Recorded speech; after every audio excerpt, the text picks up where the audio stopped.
The headline is an old story that many Kenyans would want to get out of their way. The other side of Uhuru and Raila, they say strange brothers. On public rostrum, they roast each other, but behind the cameras, the sons and daughters of Jomo and Jaramogi radiate a different story, as our interviews revealed.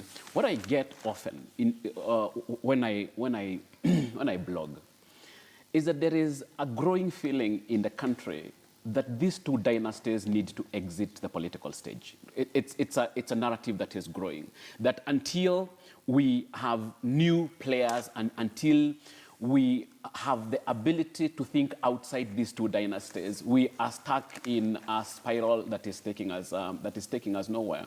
I mean, it's been the same story for the last 54 years, and we need something new, we need something different. At least those are some of the voices that come across from my readers. But don't you think this is an important conversation to have? Because Kenyans sometimes are divided based on how these two treat each other on the stadium, or rather on the podiums, whereas secretly, they really are not enemies. So we may end up with Kenyans who are divided on tribal lines and kingpins, which is what they, sort of radiate when they're standing on those podiums. However, secretly, they're totally different people. I mean, don't you think that would make a difference for Kenyans to know these people have children who go to the same school, they hang around the same social circles, they call each other in the middle of the night?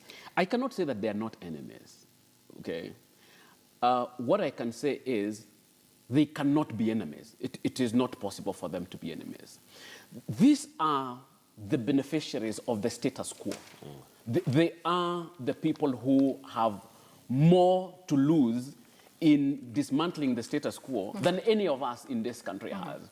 So it is not that they are friends, it's only that the nature of the relationship of the families over the last 54 years is so similar that they just find themselves on the same side of, things. That's number one. Number two, don't forget that if you actually remove the tribal factor, what do they stand for?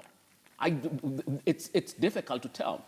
I do know that quite a number of Raila supporters do make the argument that he is a reformer and that he fought for the second liberation and he is a Democrat. And I do remind them that elections in his party are run by men in black. I do not know how democratic that is. But there is an argument to be made about the pre-1997 Raila. Okay, so, and I say that when history is written, we have to write the history of two Railas. The pre-1997 Raila, that was a reformer, that was a Democrat, that was a progressive Raila. The post-1997 Raila, who joined Moi and merged his party with KANU, is the Raila we have now. All right. And